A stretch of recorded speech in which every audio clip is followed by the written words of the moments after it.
Hello, Tamara Green here for A Course in Miracles lesson number 154. Okay, let's stretch. Breathe in, stretch up. And exhale. Breathe in and stretch up. Up. And exhale. Breathe in and stretch up. And from here, lean over like a palm tree for 10, 9, 8, 7, 6, 5, 4, 3, 2, 1, and up. And the other way for 10, 9, 8, 7, 6, 5, 4, 3, 2, 1, and up. And then arch back, open up your front of the body for 10, 9, 8, 7, 6, 5, 4, 3, 2, 1, and up. And then from here, I'm going to step back and we're just going to make our way down as far as you can go. Don't overstretch. For 10, 9, 8, 7, 6, 5, 4, 3, 2, 1. Bend your knees and roll up one vertebrae at a time.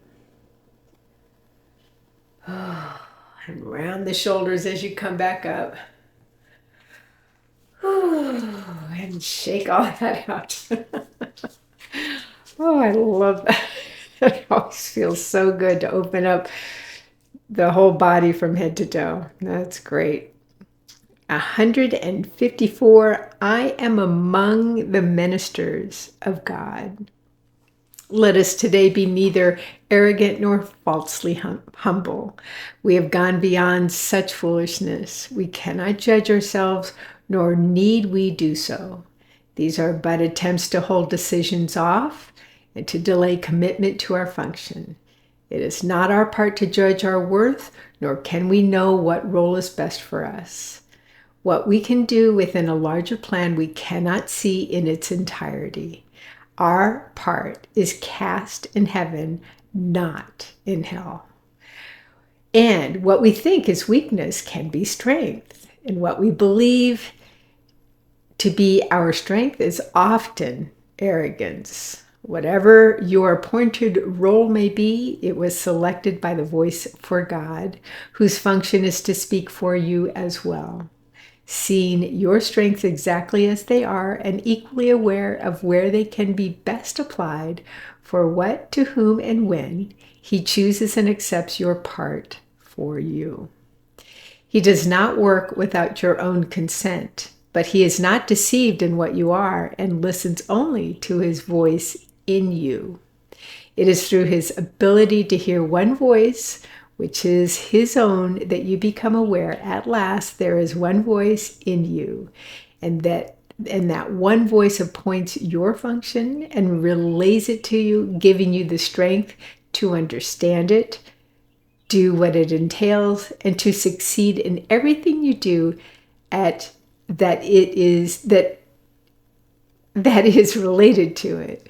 God has joined his Son in this, and thus his Son becomes his messenger of unity with him. It is this joining through the voice for God of Father and the Son that sets apart salvation from the world.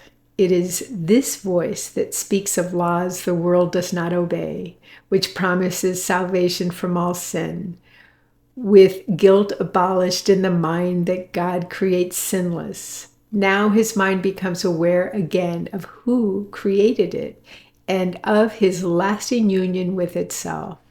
So is itself the one reality in which its will and that of God are joined.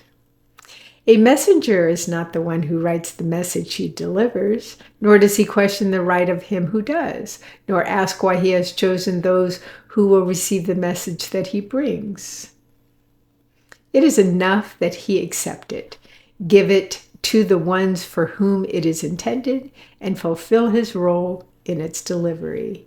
If he determines what the messages should be, or what their purpose is, or where they should be carried, he is failing to perform his proper part as bringer of the word. There is one major difference in the role of heaven's messengers, which sets them off from those the world appoints. The messages that they deliver are intended first for them, and it is only as they can accept them for themselves that they become able to bring them further and to give them everywhere that they were meant to be. Like earthly messengers, they did not write the messages they bear, but they became their first receivers in the truest sense, receiving to prepare themselves to give. An earthly messenger fulfills his role by giving all his messages away. The messengers of God perform their part by their acceptance of his messages as for themselves and show they understand the messages by giving them away. They choose no roles that are not given them by his authority, and so they gain by every message that they give away. Would you receive the messages of God? For thus do you become his messenger. You are appointed now, and yet you wait to give the messages you have received. And so you do not know that they are yours and do not recognize them. No one can receive and understand he has received until he gives.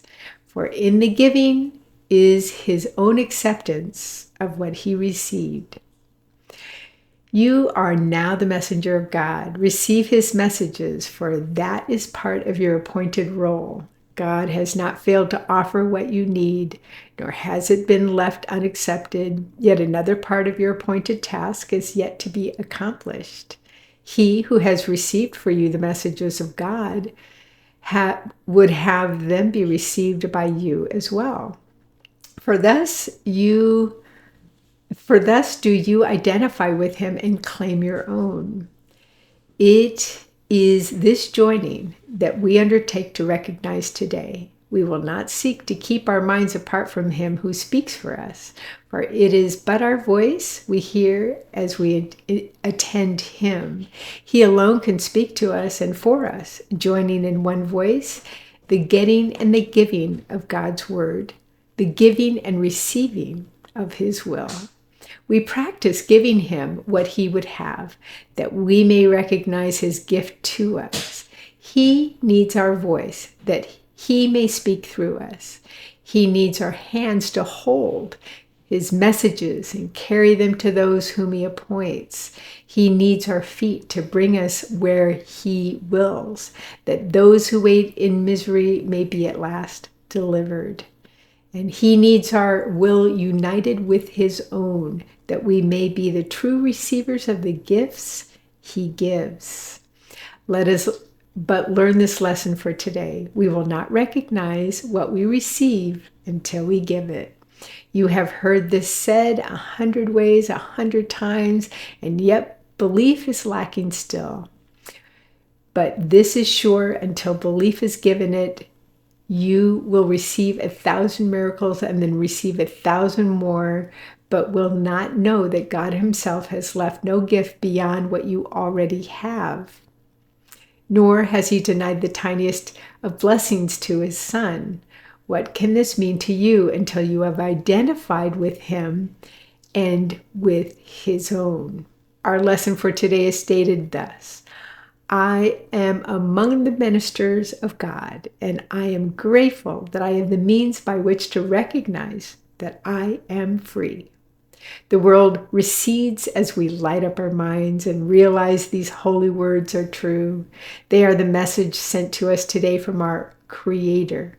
Now we demonstrate how they have changed our minds about ourselves and what our function is. For as we prove that we accept no will, we will not share, our many gifts from our Creator will spring to our sight and leap into our hands, and we will recognize what we received.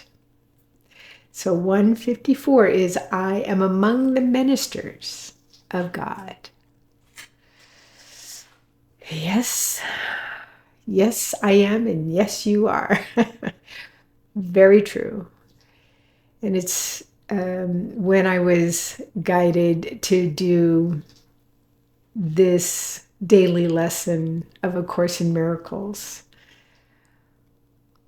I just knew that it was time for me to give what I had been receiving for years of doing A Course in Miracles.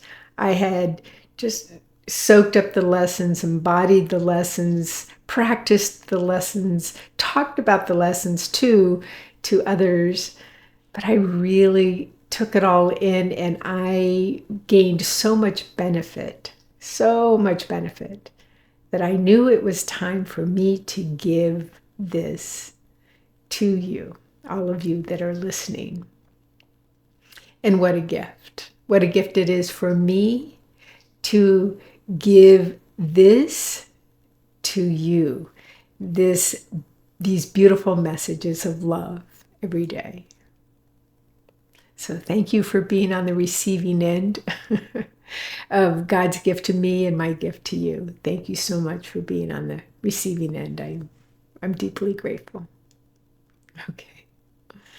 All right. I'll see you tomorrow. Bye-bye.